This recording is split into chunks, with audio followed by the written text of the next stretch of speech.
Noodles কিন্তু আমরা অনেকভাবে রান্না করে খেয়ে থাকি, কিন্তু একবার এভাবে রান্না করে খেয়ে দেখবেন, এর স্বাদ কিন্তু জীবনেও ভুলতে পারবেন না।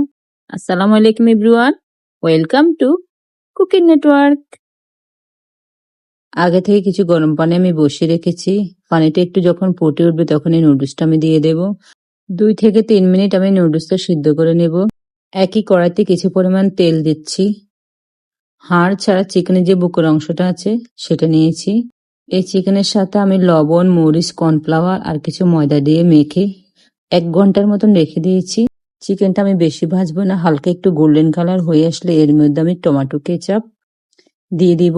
আর এখানে আমি কিছু তেঁতুল আগে থেকে ভিজিয়ে রেখেছি, তেঁতুলের টকটা আমি এখানে দিয়ে দেব।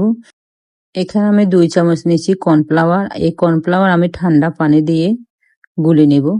এই কর্নফ্লাওয়ারটা আমি চিকেনের সাথে মিশিয়ে নেব। এবার কর্নফ্লাওয়ারটা দিয়ে আমি একটু নেড়ে চেড়ে দেবো।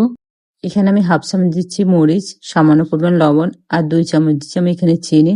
যারা ঝাল খেতে পছন্দ করেন তারা কিন্তু এখানে মরিচটা একটু বাড়িয়ে দিতে পারে। এবার দিয়ে দিচ্ছি কিছু সয়া সস। সয়া সস দিলে এর টেস্টটা আর দ্বিগুণ হয়ে যাবে। আমি যে নুডলসটা সিদ্ধ করে নিয়েছি এবার সেটা আমি একটা প্লেটে পরিবেশন করব। আমি এই রেসিপির শর্ট ভিডিও দেখিয়ে দিয়েছিলাম, তখন সবাই আমাকে অনুরোধ করেছিল আমি যাতে ফুল রেসিপিটা দিই, তার জন্য আজকে ফুল রেসিপিটা দিয়ে দিলাম। আরো নতুন কোনো রান্না দেখতে যদি আপনাদের আগ্রহী থাকে তাহলে আমাকে অবশ্যই কমেন্ট করে জানিয়ে দিবেন। আজ এ পর্যন্ত, সবাই ভালো থাকবেন। আল্লাহ হাফেজ।